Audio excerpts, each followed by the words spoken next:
মনে করেন আমি আপনাকে জিজ্ঞেস করলাম আপনি কত লম্বা, আপনি আমাকে উত্তর দিলেন যে আমি 6 ফিট লম্বা। এই উত্তর থেকে আমি কিন্তু বুঝলাম যে আপনি কতটুকু লম্বা। এখন প্রশ্ন হলো আমি এটা কিভাবে বুঝলাম? আমি এটা বুঝলাম তার কারণ আমার স্কুল সিস্টেমে, আমার সোসাইটিতে বা আমার ছোটবেলা থেকে বড় হয়ে ওঠার কোনো একটা পর্যায়ে আমাকে শেখানো হয়েছে 1 ফিট মানে মোটামুটি কতটুক, এবং আমাকে অঙ্ক শেখানো হয়েছে যে কারণে 1 ফিট মানে মোটামুটি কতটুক এটা যেহেতু আমি বুঝছি এবং ওটাকে আমি 6 দিয়ে গুণ দিতে পারছি, এই কারণে 6 ফিট মানে মোটামুটি কিরকম একটা সাইজ এই বিষয়ে আমার একটা ধারণা আছে। এবং আমার যে এই বিষয়ে একটা ধারণা আছে এই 6 ফিটের স্কেলটার ব্যাপারে, এটাও আপনি জানেন। এই কারণে আপনি খুব কনফিডেন্টলি আমাকে বলছেন যে ভাই আমি 6 ফুট লম্বা, কারণ আপনি ধরে নিছেন যে আমি জানি যে 1 ফুট মানে কতটুক। আমি কিংবা আপনি দুজনের কেউই কিন্তু একটা স্কেল ছাড়া একদম কনফিডেন্টলি বলতে পারবো না যে 6 ফুট মানে এক্স্যাক্ট কতটুক, বাট আমরা দুজনই মোটামুটি একটা আন্দাজ করতে পারি। এখন একটা অদ্ভুত ব্যাপার চিন্তা করেন আপনি আমার সাথে। আগামীকাল থেকে যদি সব দেশের সব সরকার একসাথে ঠিক করে যে 1 ফুট মানে আসলে এতটুক, তাহলে 6 ফুট মানে কতটুক হবে? এতটুক। এবং 6 ফুট মানে যদি এতটুক হয় তাহলে 1 বা 2 বছর পর আমার এবং আপনার দুইজনেরই স্বীকার করতে হবে যে আপনার হাইট এখন আর 6 ফুট নাই, আপনার হাইট এখন হয়ে গেছে 40 ফুট, কারণ এখন 1 ফুট মানে এতটুক। তখন যদি আপনাকে আমি আবার জিজ্ঞেস করি যে ভাই আপনার হাইট কত, তখন আপনি এটা বলতে পারেন যে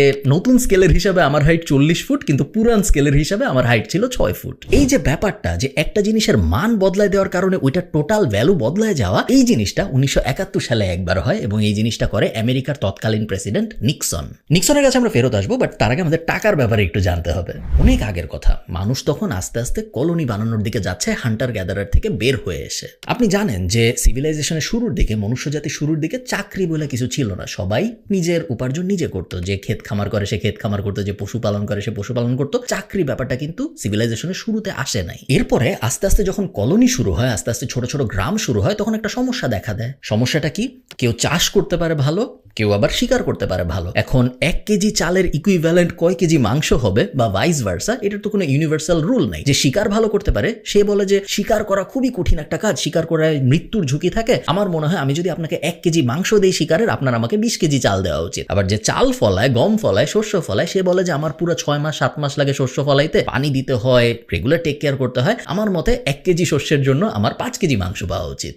এই প্রবলেমগুলো আস্তে আস্তে সলভ করার জন্যই ইউনিভার্সাল কারেন্সি ব্যাপারটা আসে, যেখানে একটা জিনিসকে নির্দিষ্ট একটা মান দেওয়া হয় এবং বলা হয় এই জিনিসটার নাম এখন কারেন্সি বা টাকা, এবং এখন থেকে এইটাই বিনিময় হবে। আমি আপনাকে 5 কেজি মাংস দিব, তার বদলে আপনি আমাকে 10 কেজি শস্য দিবেন, এরকম আর হবে না। আমি আপনাকে এই জিনিসটা দিব 10টা, তার বদলে আপনি আমাকে আপনার যে জিনিসটা আছে মাংস বা শস্য, সেই জিনিসটা আমাকে দিবেন। শুরুর দিকে মুদ্রার অনেক ভার্সন ছিল, একদম পাথর থেকে শুরু করে, কোষ্টি পাথর থেকে শুরু করে এমন এমন অদ্ভুত জিনিসপত্র মুদ্রা হিসেবে ট্রিট করেছে প্রাচীন আমলের মানুষ, যেটা যদি লিস্ট করি আপনি অবাক হয়ে যাবেন। কিন্তু যাই মুদ্রা হিসেবে ইউজ করা হয়েছে বিভিন্ন সময়, সবকিছুর একটা প্রবলেম ছিল, সেটা হলো ইউনিভার্সাল অ্যাকসেপ্টেন্স। সবাই ওই জিনিসকে সমান ভ্যালুয়েবল মনে করে নাই, এবং এই কারণে মুদ্রা, কোনো একটা এস্টাবলিশড মুদ্রা একই সাথে পুরা দুনিয়ার মুদ্রা হইতে পারে নাই কোনো সময়, টিল গোল্ড অ্যারাইভড।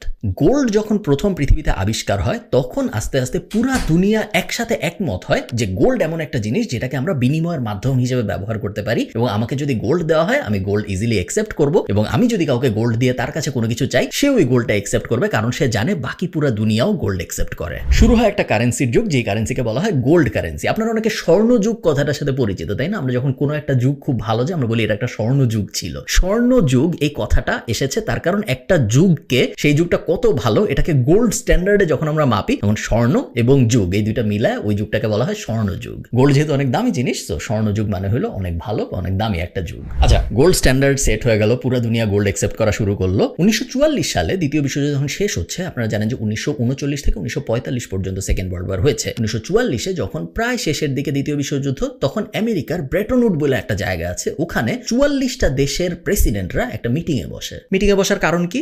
দুনিয়া এখন অনেক গ্লোবালাইজড। ফার্স্ট ওয়ার্ল্ড ওয়ার যখন হয়েছে তখন কিন্তু ট্রেঞ্চ ওয়ার হয়েছে, এত আধুনিক প্লেন ছিল না, দেশের মধ্যে বাণিজ্য ছিল না, কোনো ব্যাপার স্যাপার ছিল না। বাট 1944 সালে এসে এক দেশ আরেক দেশের সাথে বাণিজ্য করতেছে, এক দেশ আরেক দেশে নিয়মিত যাচ্ছে, এক দেশের থেকে মানুষ আরেক দেশে ইজিলি ট্রাভেল করতেছে। সো গ্লোবালাইজেশন ব্যাপারটা শুরু হয়ে গেছে। এখন গ্লোবালাইজেশন যখন শুরু হয়েছে, তখন ওই চাল এবং ওই মাংসর সমস্যাটা আবার ফেরত আসছে। সমস্যাটা কি?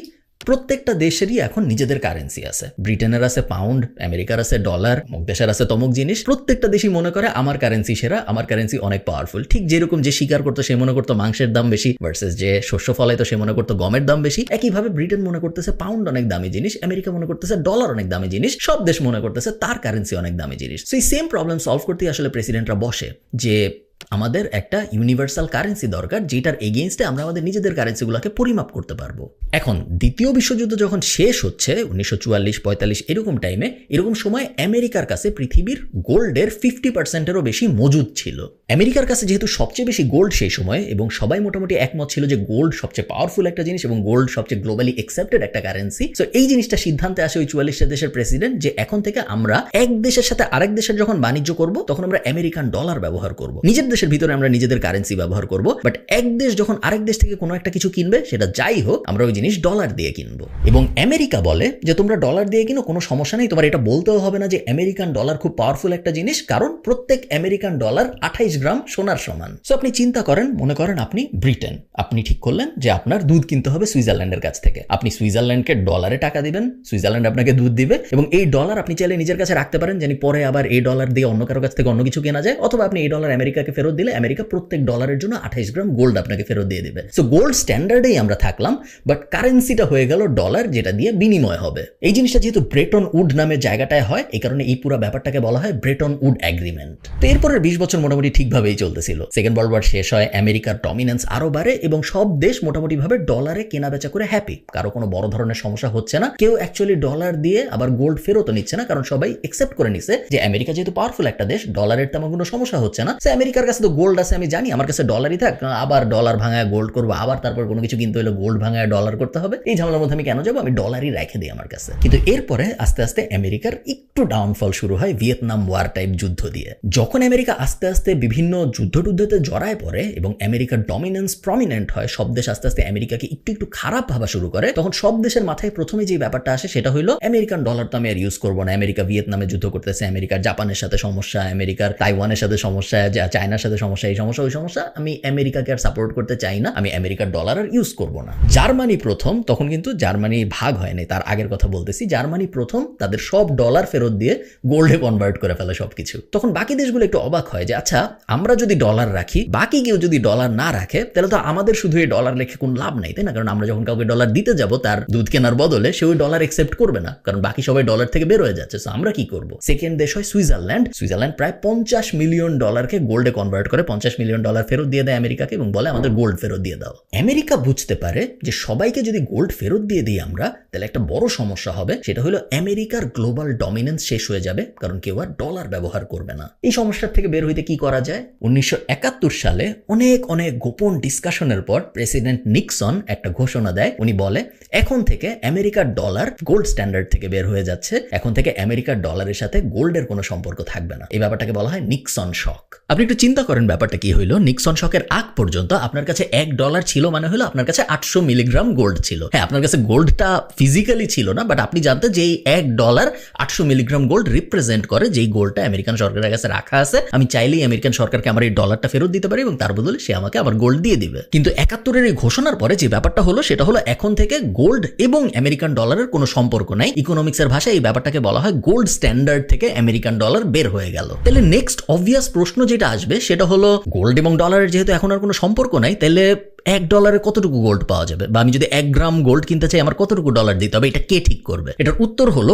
গোল্ডও এখন থেকে 1971-এর ওই সময়টার থেকে নর্মাল সাপ্লাই অ্যান্ড ডিমান্ড মার্কেটে প্রবেশ করলো। তার মানে হলো মুরগির ডিমের দাম যেভাবে ঠিক হয়, মুরগির ডিমের সাপ্লাই কতটুকু আছে, মুরগির ডিম মার্কেটে অ্যাভেলেবল কতটুকু, ওটার উপর ঠিক করে যেহেতু দাম বাড়ে কমে। আপনারা জানেন যে বাংলাদেশে মুরগির ডিমের দাম কে ঠিক করে? কেউ ঠিক করে না। মুরগির ডিমের সাপ্লাইয়ের উপর ভিত্তি করে অটোমেটিক্যালি ক্যাপিটালিস্টিক মার্কেটে দাম ঠিক হয়ে যায়। গোল্ডও 1971 সালের পরে থেকে ঠিক এই একই ব্যবস্থার মধ্যে প্রবেশ করে। এই ডিসিশনটা ওই সময় যেহেতু এক রাতের মধ্যে নেওয়া হয়েছে, নিক্সন কিন্তু তার খুব কাছের কয়েকজন মানুষ ছাড়া খুব বেশি মানুষকে বলে নাই এই ব্যাপারটা। বিশাল একটা কেওস সৃষ্টি হয় আমেরিকান মার্কেটে, সবকিছুর দাম ভয়ঙ্কর ভাবে বাড়া শুরু হয় এবং আমেরিকায় বিশাল বড় ধরনের একটা ইনফ্লেশন সৃষ্টি হয়। তার কারণ ডলারের উপরে মানুষের বিশ্বাস একদমই কমে যায় ওই সময়। ক্রুড অয়েলের দাম 8% বেড়ে যায়, নিত্য প্রয়োজনীয় দ্রব্যাদির দাম বাড়তে থাকে এবং নিক্সনের পদত্যাগ চেয়ে মানুষজন আন্দোলন করা শুরু করে। এবং অবস্থা এত বাজে হয় যে আমেরিকান সরকার একটা এক্সিকিউটিভ অর্ডার পাবলিশ করে, যে এক্সিকিউটিভ অর্ডারে বলা হয় যে আগামী 90 দিন কোনো ব্যবসায়ী কোনো কিছুর দাম বাড়াইতে পারবে না এবং আগামী 90 দিন কারো বেতনও বাড়ানো যাবে না। শুধু যে এই জিনিসটা করা হয় তা না, প্রোডাক্ট ইম্পোর্টের ক্ষেত্রেও অনেক ধরনের এক্সট্রা ট্যাক্স বসানো হয় যেন আমেরিকান প্রোডাক্ট মানুষ আরো বেশি কিনে। ফরচুনেটলি এই দুইটা ব্যাপার কাজ করে। মানুষ আস্তে আস্তে আবার ডলার ব্যবহার বাড়ানো শুরু করে এবং বিভিন্ন দেশ যাদের কাছে ডলার ছিল তারা যেটা এক্সপেক্ট করছিল অনেকে যে সবাই ডলার ফেরত দিয়ে যার যার গোল্ড নিয়ে বিদায় হয়ে যাবে, ডলার আর গ্লোবাল কারেন্সি থাকবে না। বাট ব্যাপারটা হয় না। সব দেশ মোটামুটি বলে যে না, ঠিক আছে, এখন আর ডলারের সাথে গোল্ডের কোনো সম্পর্ক নাই, বাট আমরা ডলারকে তাও বিশ্বাস করি এবং আমরা আমেরিকার যে সুপার পাওয়ার, এই সুপার পাওয়ারে এখনো বিশ্বাস রাখি এবং আমরা এখনো ডলার দিয়েই ট্রেড করব। আমেরিকান সরকার যখন এই ব্যাপারটা দেখে যে আচ্ছা আমাদের ডলারের সাথে এখন গোল্ডের কোনো সম্পর্ক নাই, তারপরেও পুরা দুনিয়া ডলারকে গ্লোবাল কারেন্সি মানতেছে, তখন আমেরিকান সরকার একটা খুব বড় পাওয়ার পায়। পাওয়ারটা কি? আগে আমি ইচ্ছা মতো ডলার ছাপাইতে পারতাম না, কারণ প্রত্যেক ডলার ছাপানোর জন্য আমার 800 মিলিগ্রাম গোল্ড আমার ভল্টে থাকতে হইতো। এখন যেহেতু ডলার এবং গোল্ড আলাদা হয়ে গেছে, গোল্ড স্ট্যান্ডার্ডের উপর ভিত্তি করে এখন যেহেতু আর ডলারের কোনো ব্যাপার স্যাপার নাই, আমার ইচ্ছা হইলেই আমি এখন ডলার ছাপাইতে পারি। এই ইচ্ছা মতো ডলার ছাপানোর দায়িত্বটা দেওয়া হয় ফেডারেল রিজার্ভকে, যেটা আমেরিকার একটা প্রাইভেট ব্যাংক। এবং অদ্ভুত ব্যাপার, আমেরিকায় একমাত্র দেশ পৃথিবীতে যেখানে ডলার ছাপানোর দায়িত্ব দেওয়া হয় একটা প্রাইভেট কোম্পানিকে। এই সব ব্যাপারগুলা ঘটে 1971 সালে এবং এই কারণেই ইকোনমিক্সের দুনিয়ায় 1971 সালকে সবচেয়ে সিগনিফিকেন্ট বছর ধরা হয়। 1971-এর পর থেকে বিভিন্ন সময়ে বিভিন্ন দেশ এককভাবে এবং জয়েন্টলি ডলারের ডমিনেন্স কমানোর চেষ্টা করেছে। এবং এর মধ্যে রিসেন্ট সময়ে যখন রাশিয়া ইউক্রেন ওয়ার শুরু হইলো এবং আমেরিকা যখন ইউক্রেনকে সাপোর্ট দেওয়া শুরু করলো, তখন রাশিয়া, চায়না, ইন্ডিয়া মিলেও নিজেদের গ্লোবাল কারেন্সির ইকুইভ্যালেন্ট একটা অল্টারনেটিভ অপশন বানানোর চেষ্টা করেছে। এখন পর্যন্ত যত দেশ এই চেষ্টা করেছে, ইভেন আপনারা জানেন যে বাংলাদেশ এবং ইন্ডিয়াও নিজেদের মধ্যে রুপিতে আদান প্রদান করার, বাণিজ্য করার চেষ্টা করেছে এবং অনেকাংশে সফল হয়েছে, অনেকগুলো ট্রেড হয়েছে। বাট গ্লোবালি এখনো ডলারের ডমিনেন্স কমে নাই এবং মনে হচ্ছে না খুব সম্ভবত খুব তাড়াতাড়ি সময়ে আমরা ডলারের ডমিনেন্স কমতে দেখতে পারবো। এবং এত ভয়ঙ্কর একটা ব্যাপার, এত ইন্টারেস্টিং একটা ব্যাপার হয়েছে 1971 সালে, এটা আমার ধারণা আপনারা অনেকেই জানতেন না। এই কারণে আমি ভাবলাম আপনাদের সাথে এই গল্পটা শেয়ার করি। ভালো থাকবেন সবাই, সবার সাথে আমার কথা হবে পরের কোনো একটা ভিডিওতে। টাটা।